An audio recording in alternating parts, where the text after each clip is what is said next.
And I will, with that, call the Energy Subcommittee of the Energy, Utilities, and Telecommunications Committee of the Georgia State House to order this afternoon. We have one item before us. This is a committee substitute to Senate Bill 13 LC 4923 42S. Does all the members have that document? I'm going to call on Leader F. Stration. He's going to explain the changes that were put in the sub, and he can answer questions on the underlying bill as well, if there are any. What number are you down there? Number one. Yes, sir. Thank you, Leader. Mr. Chairman. It was my understanding from speaking with the chair before we started that the underlying bill has already been discussed in a previous committee hearing. So while I'm familiar with the underlying legislation, be happy to answer any questions about it. I'm just going to focus on the addition that I'm requesting that's part of this substitute, if that's all right. And I'll just proceed as the chair and committee instruct me to. But my requested change is lines 44 and 45 and then 54, 55. It's just an addition here which would allow for a GFA loan in circumstances for the purposes of conversion of electrical lines from above ground lines to underground lines, and then that is added again in lines 54 to 55. As we undertake grid hardening efforts, different efforts to ensure that our electricity supply delivery is available, it may be necessary for GFA to have the ability to issue loans for this purpose as well. And so this is just being added to the definition for these purposes. I think it's very much in keeping with the objective of this available support, and so would ask for the committee's favorable consideration to include this as well. Thank you. Thank you. Are there any questions of the leader relative to the changes? Number 21, is that? Yes, ma'am. Representative Frank. Well, actually, Mr. Chairman, my comments are about the bill in general, so should I wait? Go ahead and do those. We have the senator. Let me turn my mic on. The senator had a previous engagement, so since we had heard the bill, I feel even confident to, I think, speak to what the gentleman's intent was. We'll try between the leader and I to answer a question relative to the underlying bill. Please continue. Thank you, Mr. Chairman. So I looked up the information about the Georgia Environmental Finance Authority, and I'm wondering, is the director of that here with us today? Hunter Hill, is he here? Yes. I don't believe, is Mr. Hill in the room? No. Is there anybody from the GFA in the room? And I don't think so. Yes, ma'am. Okay, so GFA was created for purposes of storing, supplying, distributing natural gas, not, wait a minute, I'm sorry, I'm reading original language. It was founded in 1986 to manage programs that conserve and improve Georgia's energy, land, and water resources. So I feel that this bill, I'm certainly sympathetic to Senator Summers' concerns about Coffee County's problem with their gas lines. To be making a change in the purpose of this authority to help one county out seems to me doing a major change to solve a one county problem, and I have problems with that. I was trying to look up, I'm not sure where GFA is in the budget, but I'm wondering about if we start expanding this to natural gas, and then now you've added putting electric lines underground. If you start doing projects like that, it seems to me you're going to restrict or perhaps eat into the money that would be available for the purposes that this authority was originally created for, which was loans to communities for alternative energy and conservation and land conservation. So I would respectfully ask that we reconsider passing this bill, since it's such a major change in the authority, and I'm also kind of uncomfortable that we haven't heard from the GFA director. Thank you.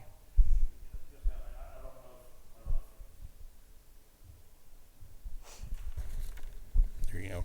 I think certainly, and I would call when if we get to a portion in the agenda where the committee wishes to take action, I'll let the lady, speak to that, and as far as debating the outcome of the measure.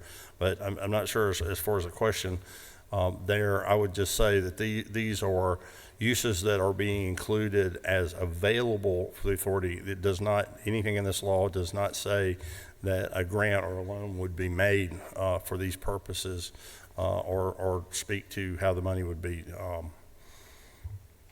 allocated. So, I think that's still left up to the GFRA administrator and their board. Are there any more questions relative to the bill? We have one speaker. I'll allow them to, since we had a change in an addition, I think it would be fair to allow you to do that, sir. Mr. Woodall, you want to? Yes, sir. We'll just put you at the big mic. Since we're in the big room, we'll put you at the big mic. Yes. I think that is podium mic, right? Podium mic. Yes, sir. Mark Woodall, Legislative Chair of the Sierra Club, largest, oldest environmental group, 3 million members and supporters. Back again for the third time, I guess, to complain about this bill, counting the Senate Bill 13.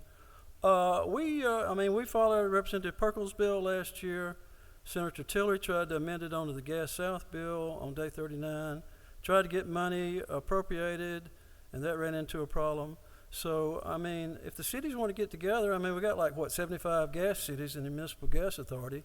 So if they want to go out and get the money, that's fine. And Senator Cardin has another bill over here in the House, Senate Bill 206, the South Georgia Energy Authority Act, which would help out the people on the lateral from Albany coming across to Coffee County, Douglas. So it's Ashburn, Douglas, Fitzgerald, Osceola, Tifton. So they'll have the ability to sell bonds and do whatever it takes. But we don't understand why GFA needs to get into the natural gas business. I do want to stipulate we don't much like fossil fuel. But really the growth of government, I think right now we're supposed to be chopping down on the size of government, as best I can tell. And so this is getting into natural gas. We got AGL, we got Liberty Utilities, we got private financing, we got all these people that can sell bonds, the cities and these authorities. So we just object to this growth in government is our main problem.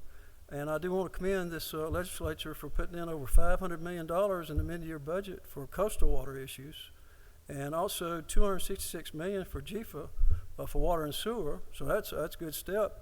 But we still got, I don't know if I've heard the exposure in northwest Georgia for PFAS problems, over $400 million. So we still got, and I did watch Hunter Hill's presentation to the Senate Appropriations. They got way more requests than they got money. So I kind of feel like we need to stick to the original purpose and stay away from fossil fuel. And if we're going to add things in, like electrical lines, we could need some more transmission lines because of all these data centers coming in. So we can just make it all the things that are possible, but we think right now they got plenty to do. Thank you, Mr. Chairman. Thank you, Mr. Woodall. We have no further speakers on the bill. Do we have a light on here? Do you have a question, or is this for debate for the bill? If we get action on the bill, I'll call on you at that time and try to stick to the questions before we get action. If not, I have no further questions. We have before us SB. This is a subcommittee meeting, the Energy Subcommittee of House Energy, Telecommunications, and Energy Utilities and Telecommunications, LC 492342S. We are in a posture to take action on that item. What's the pleasure of the subcommittee? I have a motion that do pass. Is there a second? I have a second, and discussion on that motion. Yes, ma'am. Apologies, I actually walked in late, but just to confirm, this is specifically for non-governmental entities and but I'm a little confused about lines 62 through 64 of who would qualify for these kinds of loans and grants. Well, specifically line 60, let me turn this down a little bit. Line 62 through 64 in the bill is current code. That's just moved down because another definition has been placed in at 10.1 on line 58. So nonprofit corporation has the same meaning as it has in current Georgia code today. And can I So that's ask one more not being question? changed. Can Can I ask another question? Certainly, I'm yeah. just trying to catch up. Well, real quick. I mean, we're in debate on the bill, so you Great. can speak to the bill or I ask don't a wanna question keep of the people bill. I here will try to too do that. long. Yes, ma'am. I'm trying to understand why we are choosing to put natural gas related things under this specific section when that is, it just seems very different than original purposes of the section. That was brought up earlier, and that's a matter for each and every member of the subcommittee to decide if they want to support. Is this like germaneness is in the eye of the beholder? No, thing ma'am, again? you're bringing up a question that you have, and it's valid for you to think about. Any further discussion? No, is that you, Ms. Representative Francis, number 23? No, I'm No, sorry. I think Yes, it's ma'am. me. Oh, wow, here I I am. don't know where we are over there. I do. Thank you, Chair. I do appreciate the addition of the buried electrical lines because I understand that is like that needs to be done. That's a big, as far as making our grid safer and things like that. I do really appreciate that. I do have a concern about putting natural gas under these loans or ability for that because we haven't been able to necessarily protect, say, the Okefenokee and things like that we haven't been able to get legislation through to protect some of our greatest natural assets, which makes me nervous about fracking and the things that are needed to get natural gas and pipelines and things like that. So I'm just speaking my mind about the bill, that's all. If anybody wants to shout back, they can. Thank you. Yes, ma'am. I'm back to you, Representative Francis. Thank you, Mr. Chairman. Actually, I have another question. Yes, So, in situations where electric lines are buried, who typically pays for that? Is this not on? So, in situations where electric lines are buried, who typically pays for that? Is that something that the electric company pays for? Or is that something that communities pay for? Can you answer that for me? Yeah, the chair will try to do that, and I will look back to, so I know we have some members of various EMCs and the power company there. My understanding is if a city wants them buried for aesthetic purposes or something's going on around, that would be the city's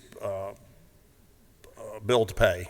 Okay, if they needed to be buried relative to a DOT project, it made more sense to bury them than to leave them above. I believe that would be the DOT's deal to pay. Am I somewhat right? Does anybody want to give me an indication by shaking the hand? I'm seeing yes, that is. And then there are some places where it is for the greater good of grid resilience, in which case an EMC, the owner of the lines, would pay for that. So I think it depends upon the reason for them to be put underground. Further question, Mr. Chair? Yes, ma'am. So, that being the case, could you or perhaps Chairman Parsons answer the question? Would this putting this under the GFA authority in terms of loans, would this change the way that we're funding burying lines? Yes. I'm going to call on leader abstration, if that's okay, Mr. Chairman. Yeah. If it's all right, Representative, since I'm bringing that request in the Okay, sorry. substitute. No, it's okay. So as I understand it, there has been certain federal funding that's available for grid resilience or GRIP funding that's been available. But I think that there are some concerns as to availability of those funds going forward in the future. What we're talking about here is circumstances where local governments, as they would apply otherwise for GFA funding, need the funding for this purpose. And so this would not be an expense that would otherwise be borne by the power company. This is a circumstance where the local government will be taking on that expense and therefore would seek to receive a loan through the GFA process. So, Mr. Chairman, may I answers your just make question. one other comment? Yes, ma'am. As I stated previously, the initial purpose for the creation of GFA was to manage programs that conserve and improve Georgia's energy, land, and water resources. And I'm assuming I'm certain that there is a limited pie for doing those things.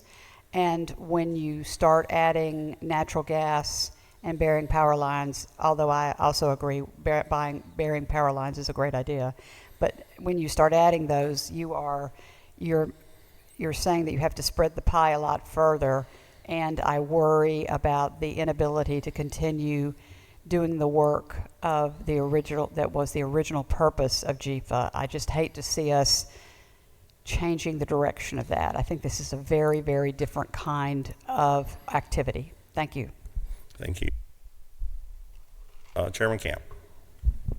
Thank you so much, Mr. Chairman. Isn't it true that the purpose of GFA is to be a lender to various organizations throughout our state to improve, and in this case specifically, when power lines were tossed around like VHS tapes during the hurricane situation, it became very imperative the importance of having buried power lines in strategic locations, as well as having access to natural gas in areas of our state that's never had it before. Is that not true? I believe that you know what you're saying there, Chairman Camp. I think there's it is Chair's position on this that we are adding other things that GFA can use the money for. We are not directing them to give one priority over the other. I don't believe the leader is doing that, and I don't believe the senator is doing that. This gives them the option to do that and does not make that requirement. Thank you. Is there any further discussion on the motion? The motion is to send the bill to full committee, SB 13 LC 49 2342S, with a due pass recommendation. Is there further discussion? Any further discussion? Hearing no further discussion, all those in favor say aye. Any opposed, no. The ayes have it.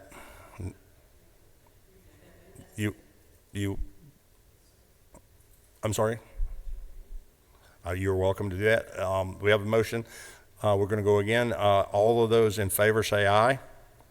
I'm sorry. Give me. We've been there for. It's late in the day on Friday afternoon, and it's also Thursday afternoon. So let's reel that back and go. All those wishing to send this forward, raise your hand. Okay. All those. No, raise your hand. 5-3. Moves forward to full committee with a due pass recommendation, LC 49 2342S. If there's no further business this Thursday afternoon, we'll stand adjourned without objection. And without objection, we're adjourned.